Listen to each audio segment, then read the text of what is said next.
Hi everyone, welcome back to my channel. So today we're going to be doing something kind of special, and I haven't touched this kind of area in a while in my videos, but today we're going to talk about TVB. For those who don't know, I'm a Canto-speaking bear, and it's quite natural for me to have grown up watching TVB. So for those of you who are not familiar with TVB, TVB is Television Broadcast Limited. It's a television broadcasting company based in Hong Kong. So they basically operate 5 free-to-air channels in Hong Kong, and TVB Jade is its main Cantonese language service, while TVB Pearl is its English channel. TVB has been around for quite a long time. It was founded in 1967, so that means it's in its 51st year of operation now. So if you just went up to any person in Hong Kong and asked, what is TVB, they would look at you funny, because every single person in Hong Kong probably knows what TVB is.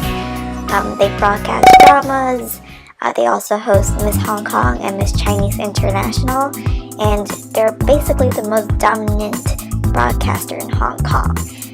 So today we're going to be reacting to comments on Reddit, or more like attacks on Reddit on TVB, and yeah, curious as to what you have to say as well. So while watching this video, please feel free to comment down below. But before anything happens, hit subscribe if you're interested in seeing more content from me. And without further ado, let's get started!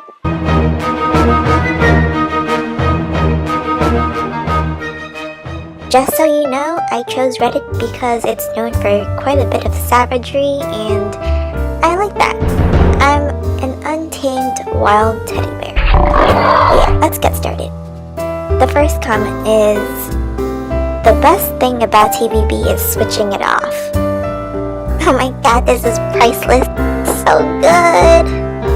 But yeah, honestly, I feel that way a lot of times, unfortunately, maybe 99.99999% of the time, because I mostly watch their dramas, and yeah, the plot is very predictable, and there are no surprises, no twists, no turns, just flatline. That's when you know dramas die.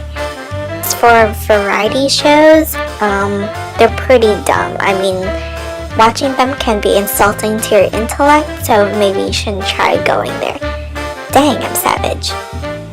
Okay, next one is kind of long. So, TVB has monopolized TV market for so long they forgot quality. Agreed. Like, they keep on hiring B-list or C-list movie stars, quote-unquote, from the 90s for leading roles, bringing back old semi-retired actors instead of using new talent for bigger roles. When the successful leading actors leave the company for China, TVB promote the current B-lister in the company. TVB use actors mainly based on loyalty and contract length, then consider their skills and potential. Needless to say, the infamous coterie power struggle is heavy, so the quality of the product and employees can only be declining. Oh snap! Yeah, so for the most part, I quite agree with this comment. So TVB is definitely a monopoly. They monopolize the TV market in Hong Kong, and they do this so that there's no competition. But the thing is, when there's no competition, there's no motivation to improve. So a lot of artists that were in TVB decide to leave TVB for greater opportunities in mainland China. We call this 涨人们 by or earning the RMBs. Because there are more opportunities in China, there's obviously greater opportunities for profit and, you know, getting the recognition they need, the challenging, you know, projects they want as an artist in mainland China. In TVB, there's not much opportunity for growth because there's no motivation for growth. So the natural thing for these actors and actresses would be to leave. And as a result, we're kind of left with a pool of, you know, the so-called B-list or C-list stars in TVB who are never really given the opportunity when the A-list actors were still in TVB to kind of grow and foster the talent, and as a result we just have this huge pool of these actors and actresses who are somewhat lacking, and that also contributes to the declining quality of TVB productions. And occasionally TVB in recent years has been bringing back, these crazy, famous people that have left TV, decades ago even. They probably did through begging, unfortunately, but yeah, this is kind of restore that, quality that TVB has been lacking and kind of create buzz. But unfortunately, TVB still operates on a loyalty system, so these kind of one-off collaborations, I would almost call it, are not very sustaining in terms of quality, and when it comes to rewarding their artists for their hard work and achievements in terms of the productions, TVB doesn't really translate that to, increasing the pay for these artists. Instead, they leave it to the award ceremony. So celebrities are obviously celebrities because they need fame to continue doing the work they need to. So to kind of help with that, TVB does have an award ceremony every year. But the thing is, there's a lot of politics in the background.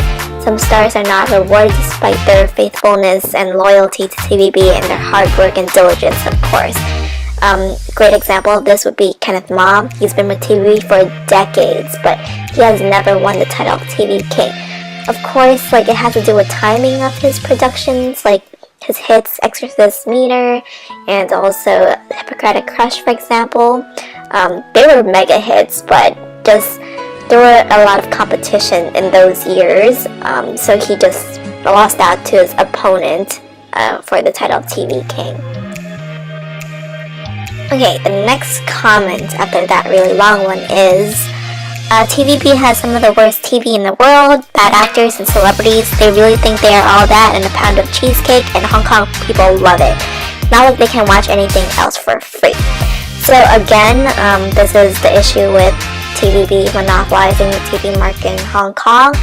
People in Hong Kong just don't have other options, to be honest, that are on this great of a scale in terms of productions. Dramas, pageants, variety shows, everything. TVB does it all and they hog up the market.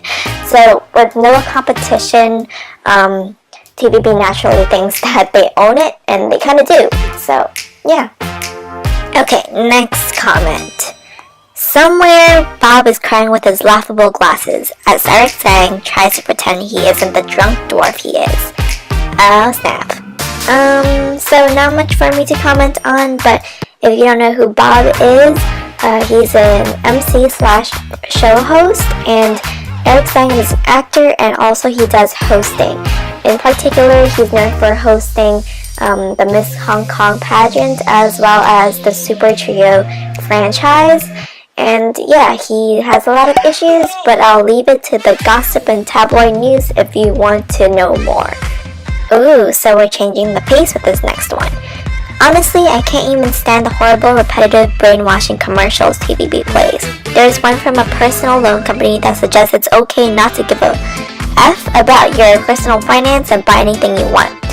I shout, STFU, every time I see this commercial.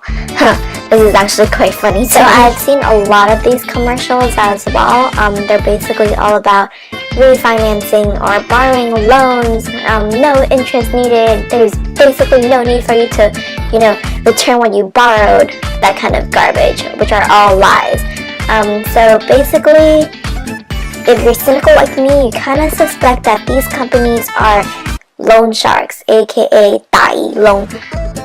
Basically, I would take everything that you see on TV with a grain of salt, as well as these seemingly professional commercials selling you a service that seems perfectly legal. Guys, you always need to return what you borrow, okay? That's it. Period. Oh, I like this one. I love TVB. It's the best. It's so predictable that you don't even need the volume. Amen. Remember what I said about TVB dramas lacking much plot? Well, the screenwriters are kind of awful at their job. They can't really write. There's not much twist, not much turn. So As a result, everything's quite predictable. Thank you, TVB. Thank you, fellow commenter, for agreeing. Okay, last comment. I long for the 80s and 90s when they used to produce some decent entertainment. So yeah, this commenter is talking about the golden age of Hong Kong entertainment.